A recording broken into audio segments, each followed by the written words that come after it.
Hi friends, welcome to my channel. இதில் நம்ம ஒரு லாங் வீடியோவில் பார்க்கலான்னு சொல்லியிருந்தோம். ஒரு ஃபர்டிலைசர், நேச்சர் ஃபர்டிலைசர் முட்டையோட ஓடு, வாழைப்பழத்தோல், அப்புறம் நம்ம வீட்டில் யூஸ் பண்ண வெங்காயம் உரித்த தோல், பூண்டு உரித்த தோல், இதெல்லாம் எது இருந்தாலும் நம்ம அதை போட்டு நல்லா மிக்சியில் ஒரு கிரைண்ட் பண்ணிக்கிட்டு அதை கொண்டு போட்டோம்னா அது சீக்கிரமாக அது அப்சர்வ் பண்ணிக்கும் பிளான்ட்டு. நம்ம அப்படியே போட்டோம்னா அது சீக்கிரம் மக்கறதுக்கு ரொம்ப நாள் ஆகும். அதனால் நம்ம இந்த மெத்தடை ஃபாலோ பண்ணால் ரொம்ப எஃபெக்டிவாக இருக்கும். அன்றைக்கி ஒரு பிஸி ரொட்டீன் தாங்க. இன்றைக்கி ஒரு ஃபுட் ஃபெஸ்டிவல் இருந்தது. அதனால் ராகி புட்டு நான் செஞ்சுருந்தேன். ராகி ஒரு கப் எடுத்துக்கிட்டேன். ராகி ஒரு கப் எடுத்துக்கிட்டு நல்லா ஜலிச்சு அதில் இருக்கிற தூசெல்லாம் எடுத்துகிட்டு ராகியோட கொஞ்சம் சுடு தண்ணி வச்சு அதை வெதுன்னு இருக்கும் போது கொஞ்சம் கை பொறுக்கிற அளவு சூடு இருக்கும் பொழுது நம்ம கொஞ்சம் கொஞ்சமாக ஆட் பண்ணி அதை நல்லா கிளறி விட்டுக்கலாம். தண்ணி ஊற்றி நல்லா பிசைஞ்சிடக்கூடாது, தொளிச்சு விடு அப்படின்னுவாங்க இல்லையா, அந்த மாதிரி கொஞ்சம் கொஞ்சமாக தொளிச்சு விட்டு நம்ம பிசைஞ்சு எடுத்துக்கலாம்.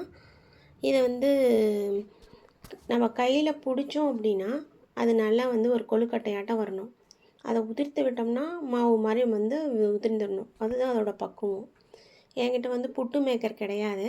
அதனால் நான் கிளாத் வச்சே புட்டை ட்ரெடிஷ்னலாக வேக வச்சுக்கிறேன்.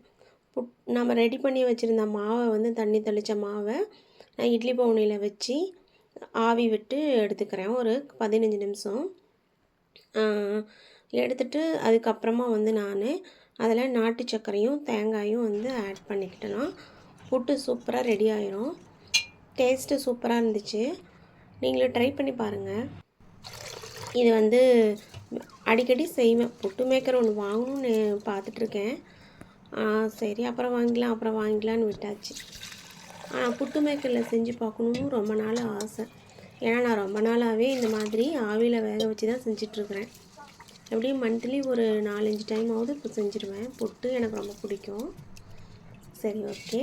அதே போல் ஒரு சாமையில் ஒரு வெஜிடபிள் புலாவ் செய்யலான்ட்டு அப்பயே சாமையை நல்லா கழுவி க்ளீன் பண்ணிவிட்டு நான் ஒரு 1/4 கிலோ அளவு வாங்கியிருந்தேன்.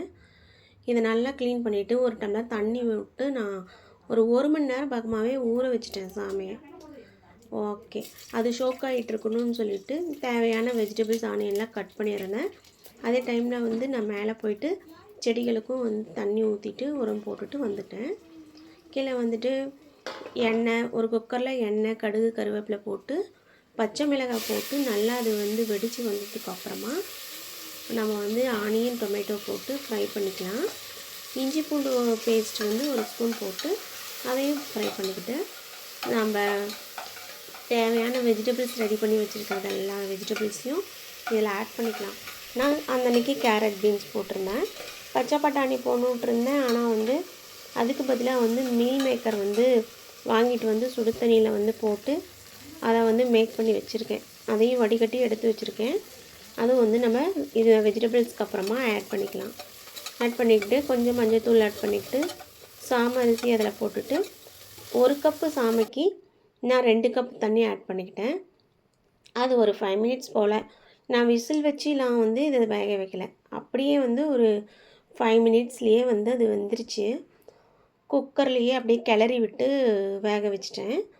இது டேஸ்ட்டு சூப்பராக இருந்துச்சு. எதிர்பார்த்ததை விட டேஸ்ட்டு நல்லாவே இருந்துச்சு. கண்டிப்பாக நீங்களும் ஒரு டைம் செஞ்சு பாருங்கள்.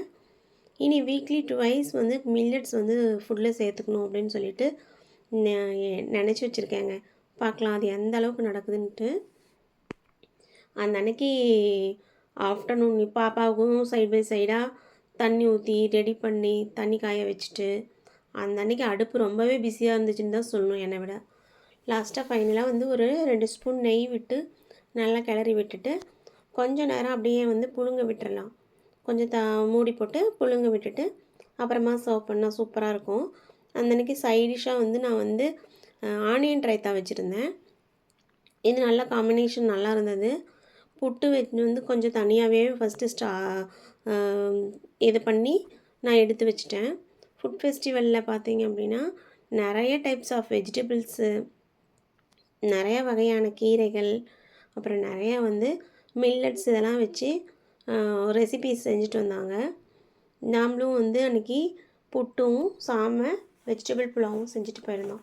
அந்த அன்றைக்கி ஈவினிங் வந்து ஒரு அமைதியாக ஒரு பீஸ்ஃபுல்லாக ஒரு நாள் ஃபில்ஃபில்லான ஒரு சாட்டிஸ்ஃபேக்ஷனோட பாப்பா வந்து அஜய் அம்மா வந்து மருதாணி கொடுத்தாங்கன்னு சொல்லி கொண்டாந்தாங்க. நாங்கள் 2 பேரும் வச்சுக்கிட்டு சூப்பராக அந்த அன்னைக்கு வந்து டே வந்து முடிஞ்சிச்சு. தேங்க்யூ.